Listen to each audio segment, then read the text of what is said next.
You know the college players. You're betting the NFL draft, even though it's hard to find draft props in Vegas right now. Let's talk about the quarterback prop. 4.5, that's where it sits.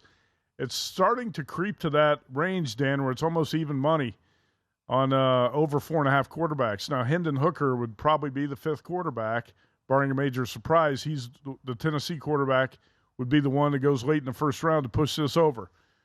Are you going to bet over 4.5 quarterbacks, which is minus 110 at DraftKings right now? And do you think Hendon Hooker is going to go late first round?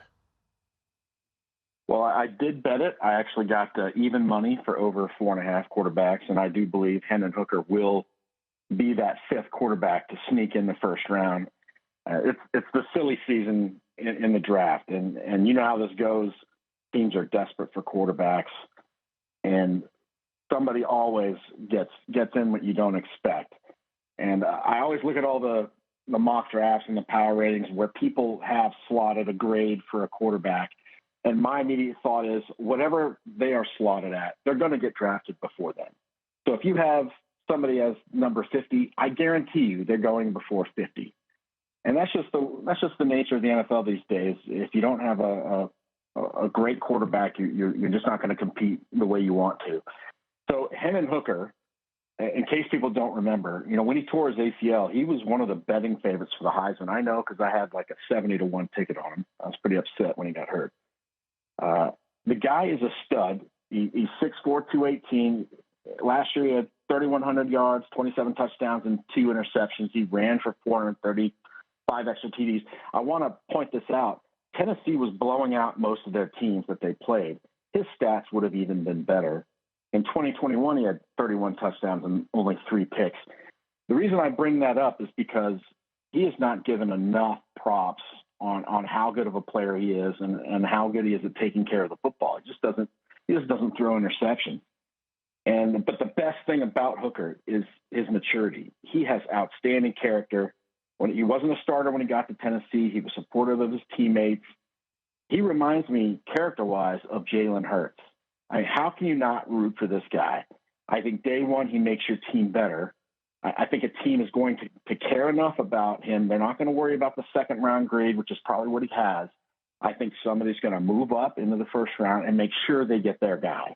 I definitely think it's going to go over. Now, honestly, I would draft him before I would draft some of the other quarterbacks that are going in the first round. Dan, obviously a quarterback, quarterback league, basically. It's also a wide receiver league, though, but not a ton of wide receivers, not a really deep class necessarily in terms of the first round. Certainly you can get quality guys second and third round and beyond, but Jackson Smith-Njigba right now is the favorite out of Ohio State, a little less than $3. I'm seeing minus 290.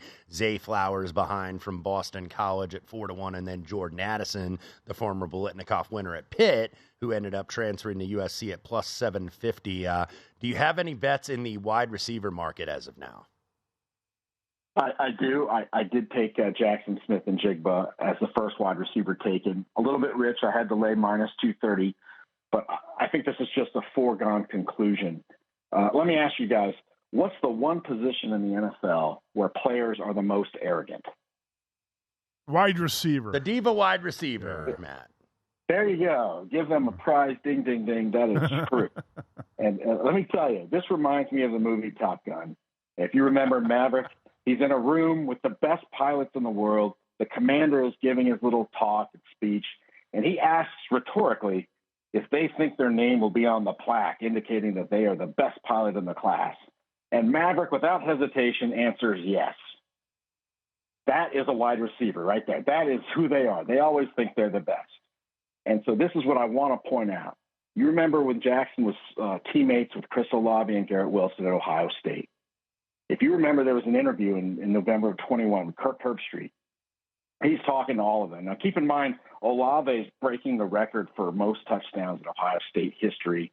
Wilson is killing it. And let me ask you guys, Olave and Wilson, now Wilson was the rookie of the year. Olave, I think, did great. Would you agree that they've both proven just in their rookie years that they can play at a high level in the NFL? Would you guys agree? I agree. Yes. Okay, exactly. So when Herbstreit sits there talking to them, and he asks them, who's the best out of you three? And without hesitation, Olave and Wilson, both, they point to Jackson Smith-Njigba. Think about it. These are the diva wide receivers, the guys that always think they're the best. And they didn't even hesitate. They said, no, this guy is the best. So that's like, Dan, that's basically, that's like Maverick Pete Mitchell pointing to Iceman as the best pilot, right? That's rare. That's not going to happen. Exactly. Okay. Exactly. It doesn't happen.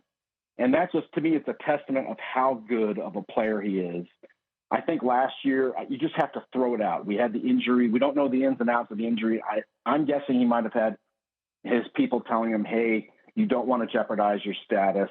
This is a tricky injury. You don't want to show yourself at 70% on the field and then ruin your draft stock. Whatever the case may be, the guy's talent, his route running, his size, his speed, his athleticism, and that was really one of the things that Wilson and Olave really pointed out, because they were asking, who's the best athlete? And they both said immediately, it's him. So I think he's a surefire can't miss. I mean, I really like Zay Flowers, and I like the TCU Quentin Johnston. Those guys are great, and I think they're going to do very well.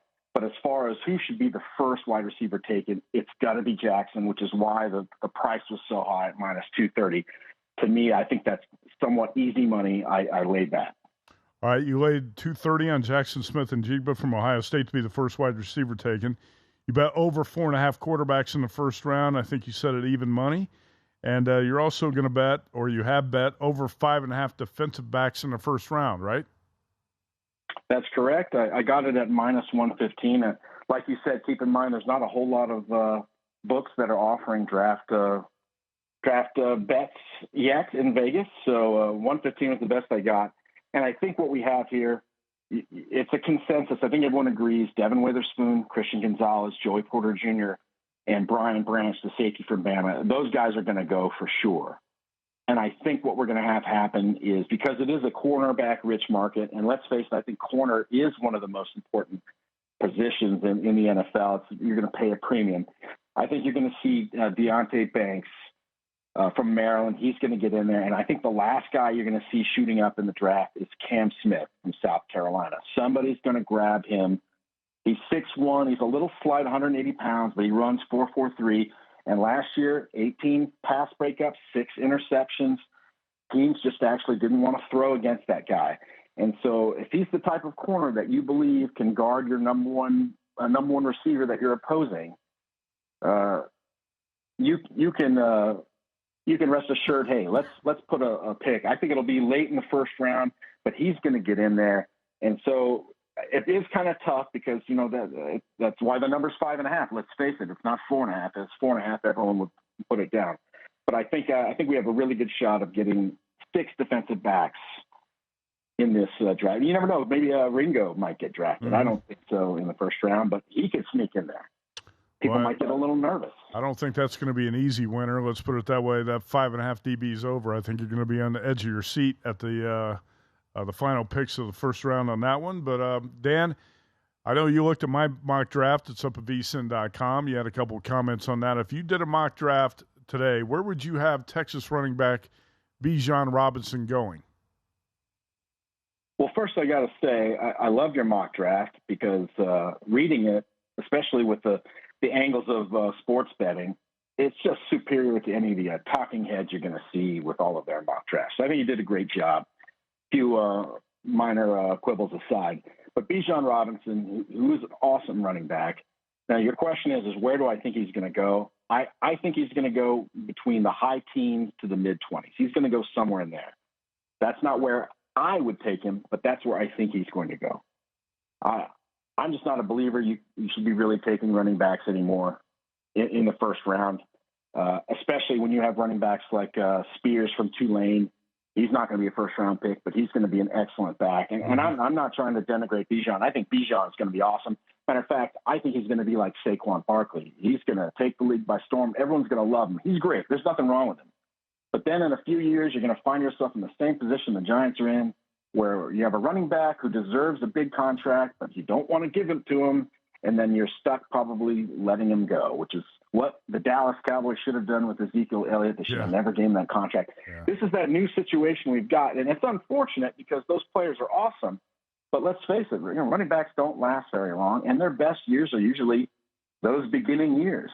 So it's almost better, in my opinion, that you don't take your number one pick and put it on someone like Bijan, where you know you're going to run into that situation. As great as he's going to be, I think there's other great backs that you can get later rounds and not have to worry about that whole big contract mess.